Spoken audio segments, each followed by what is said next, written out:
Okay, good afternoon, everyone. I'm going to have to apologize because I'm kind of down with something, so I'm wrapped up. You see, I'm down with a kind of virus, and it's quite contagious. This virus starts out really small, and the symptoms aren't usually very alarming, so you don't really notice it at first. But it's the kind of virus that spreads very quickly. So it starts out as an itch. Sometimes it's something that you want to scratch until it spreads very quickly. It takes over your entire system. You start thinking about it in the middle of the night. It wakes you up early in the morning. Sometimes when you're sleeping, it's in your dreams. You want to have a notebook beside you because it's just in you and around you. Until at a certain point, this virus takes over your entire system and it colors everything that you see, everything that you think about, everything that you hear. It's influenced by this virus and by the ideas that are being implanted in your head. Until one day you wake up and you become sort of like these people out here. Let me point them out to you. Efren Peña Florida, who doesn't know him? I think you have to leave the room if you don't know Efren. Efren was consumed by the idea that a kariton, a push cart, could be turned into a classroom to educate children. And last year, he was CNN Hero of the Year. You have Reese Fernandez, who's president of Rags to Riches and who was recently named Rolex Young Laureate, who was also passionate about an idea that rags produced by the women of Payatas, a dump site, can be used to be transformed into high-end, designer luxury items, designer items. You also have here Boyet D, who started the website onetama.com. It was an awarded website by an international organization, and the idea behind One Tama is that small actions, when put together, can contribute to make a better society for all of us. You have more change makers here. These are people who I'm very happy to be around. A lot of the time, people who are infected by this virus, people who are spreading this virus. You have Quintin Pastrana. He's a corporate guy, out-and-out corporate guy, but he's a library builder. He's an advocate for demographic governance and reproductive health, and he's a young leader of Asia 21 by the Asia Society. You have here Ana Santos, a really good friend of mine and co-founder of Writer's Block. She's a sexual health advocate. She left a high-paying corporate job in a bank to devote her life to advocating for women's sexual rights and to cover stories as a foreign correspondent of women's issues in Mindanao. You have here Marielle Nadal and the people of Ideals Creatives. I'm not sure if they're here today, but Ideals Creatives uses the power of images, ideas, visuals, and design to help communicate great change-making ideas. They are also the guys behind Pachakucha Night. I don't know if anyone here was in the recent Pachakucha on December 1, but these are people who are pushing and using their skills to help make a difference. You have here Mark Ruiz. He's another change maker. He's an innovator. He's a social entrepreneur behind Rags to Riches, Happy Noy, Innovent. All of these great ideas, and he's also an Asia 21 young leader. You have here Zara Perez. She's a coffee lover. She's Global Responsibility Manager of Starbucks, and she uses her job to advocate for the rights of coffee farmers. She also helps and actively promotes social entrepreneurship through her job. You have here Team Manila. And again, if you don't know Team Manila, I don't think you're supposed to be here. Team Manila had this idea, why not communicate our love for our country, help rebrand the Philippines through really cool designed shirts. They now have branches in Mall of Asia, and I don't know which other malls, but for Team Manila, it was proof that design or retail or the simple act of putting a really cool graphic on a shirt can make a difference and help instill pride in the country. The Black Pencil Project, it's another cool nonprofit organization that brings pencils and learning to remote communities, usually accessible only by foot. So imagine the impact that a pencil can have on a child who really wants to learn and wants to be able to explore the world of learning. I have to mention a guy who's really inspired my whole life. This is Paul, he's my husband, and he's here today.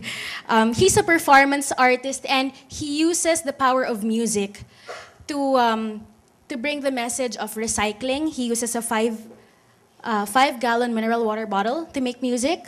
It's called an aqua drum. He also uses a big drum, which is similar to taiko, but it's made out of a trash can, and he uses it with Filipino martial arts techniques. So through the simple act of using recycled instruments and a Filipino martial art, he's able to promote the culture to other countries. So these are different people who have been bitten, who've been hit by this virus. And you'll find people like this everywhere. The speakers with me are all change makers. We have here in the audience Jim Paredes, Kokoy Dayaw of ProPinoy.net, Marga Diona of #Radio, so many other people in your social networks, on Facebook, on Twitter. You'll find that there are so many people out here who have been consumed by ideas that can possibly change the way communities think and operate, the way we interact, the way we're able to influence others. And my question here is, why not you? You're here in TEDxManila because you want to expand your knowledge. You want to be around like-minded people. You want to look at the latest in technology, entertainment, and design, and so much more. The people in this room are change makers. And the question is, why can't we use the power of our own ideas to help change the world? Efren did it, Reese did it, Juan Tama did it, Team Manila did it, Paul is doing it, Marielle is doing it. Why not you?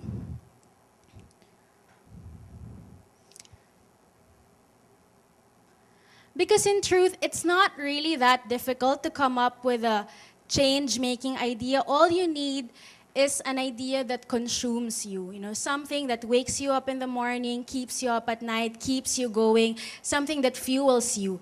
But it also has to be an idea larger than yourself. It's not just for profit, it's not just for success or fame, but it's something that can potentially change the lives of people. Our first speaker had this idea to improve the lives of the Aita communities using science and technology. Why not help other communities? Why not use other fields? Team Manila did it with t-shirts. Ideals Creatives is doing it with design.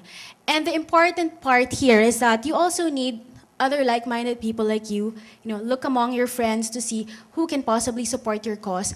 And you have to be able to nurture within you the commitment to develop the idea and take it further, take it out of the country, out of the box, and really make it fly. And someday, I would really like to see a world where Filipinos are able to move the world, the universe with their ideas. Efren was able to prove it when he won as CNN Hero of the Year last year. Reese proved it when she won as one of the Rolex Young Laureates for this year. And just a few days ago, we found out, and it's going to be announced today, I think, that a Bacolod-based NGO, Alternative Indigenous Development Foundation, won in the BBC World Challenge. So Filipino ideas are now slowly taking over the world. The idea here is to create even more ideas coming from this country that can potentially help make the world a better place. Because world domination really isn't about success or fame or power or money. Sure, it comes with that. You have the Donald Trumps, you have the politicians like Barack Obama, you have people who are in Time magazine, but you also have people who are working day in and day out to help make their ideas a reality. You can dominate the world with the power of your ideas. It's really about moving and powering the world with ideas that not only spread, but ideas that last, ideas that are sustainable, ideas that can help create change, positive change, where they are needed most. And here I have a small note. We can really start with your street, your school, or your community. But it's nice to think that Filipino ideas can also change and move the world. Because I'm really dying to know, why can't we export ideas instead of just people? You know, I really admire Manny Pacquiao. I was into boxing for a while, and my boxing kimono was signed by Pacquiao. I also admire Charisse. I admire Lea Salonga. I admire all these great people who are making a name for themselves and for our country. But why can't we export ideas that are original? Jim Paredes, who's here, was one of the proponents of OPM, which really brought out the idea that original Filipino music can make a mark in the industry. Why can't we export ideas that are not covers, that are not copycats from other cultures? Why can't we be proud of our own culture and bring it out? As the movie Inception said, if you can steal an idea, why can't you plant one there instead? And the challenge I pose to this audience is, what Filipino ideas can we plant out there so that people can, so that these ideas can take root and it will take over people's minds and we start a new virus. It's not going to be the I love you virus. It's not going to be a virus that destroys computers and Blackberries and other gadgets out there, but viruses that really bring out in people the itch to do something big. And we're going to test it out. There's an idea that's been brewing in my head for the past 2 years, but it was fast-tracked by certain events, especially by those that say the Pilipinas is kay ganda with an H. Okay, let's look at these images. These are images from gettyimages.com. If you go to Getty Images and you type Manila, these are some of the first images you will see on the screen. This is image number 3.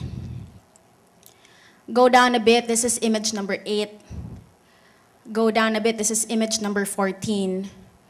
Go down a bit, this is image number 16. All within the first page of the Getty search for Manila. When I was in Prague last year, we had, Prague early this year, I was in a journalism class and our photojournalism professor put out some images from around the world. And when he pointed to an image of Manila, it was an image of a 7-year-old, thereabouts, child swimming in garbage. I was so appalled I had to stand up and I said, that is not my country. I am really sorry, but you chose the wrong image. But the reality is that when you search, and I'm assuming that these searches are impartial, these are the images that come out. And the question is this really your Manila? Is this really your Philippines? Is that the idea that we want to promote? Is it really kay ganda?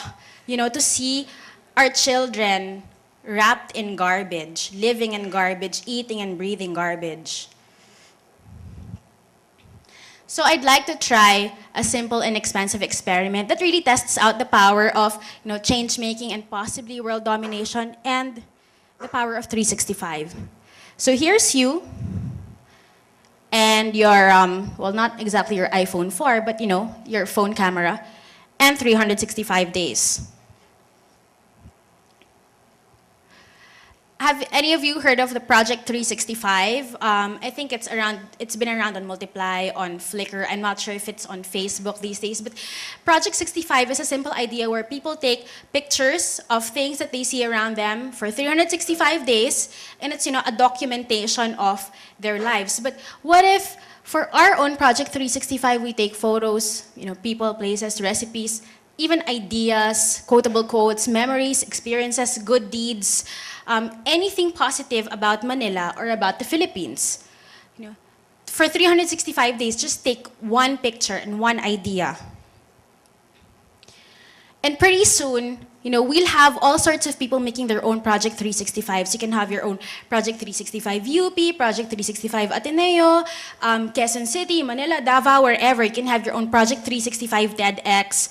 Just to generate all of these images and ideas that can help spur greater awareness about what we're doing, about the great ideas coming from the Philippines, great images, great people, great food.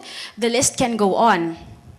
And why not at the end of the year we have a 365 Philippines. This is actually timely because the year is about to end, and once January 1 hits, why not start our own 365 projects? It's a simple, inexpensive way to get the idea out there that the Philippines is beautiful. It's not going to be a manufactured campaign. It's an authentic, people-powered, technology-driven movement to promote our country, and it uses your cameras, your ideas, your experiences. The real Philippines from the eyes of Filipinos. And why not let it dominate the world? Okay. So here's a pitch, and we're not supposed to be selling stuff here on the TEDx stage, but I'm here to donate something. Let's try out an idea, some collaborative experimentation here, because I have a URL called 365philippines.com. I got it because I've been toying around with this idea for 2 years. I could never get it off the ground. But what if one of you here could take the URL and do something away with it and fly? I'm giving it away for the sake of change making, and who knows, for world domination. We don't need 100 million peso budgets to promote the Philippines. We don't need a lot of money to change the world. We don't need a lot of money to help move along ideas that spread and ideas that last. All we need is the will to be able to do it, some friends to help us along the way, and the gumption and the passion to really make it reality. So there goes my pitch. I have 365philippines.com. Whoever wants to do something and run away with it, or maybe the whole community can come together and do something with it. Let's do something to really promote the Philippines. Let's do something to show people out there that great ideas can come from here. We can be original, we can be creative, and we can use technology and innovation and collaboration and the power of communities to really change the world and change the way people see us. With that, thank you very much.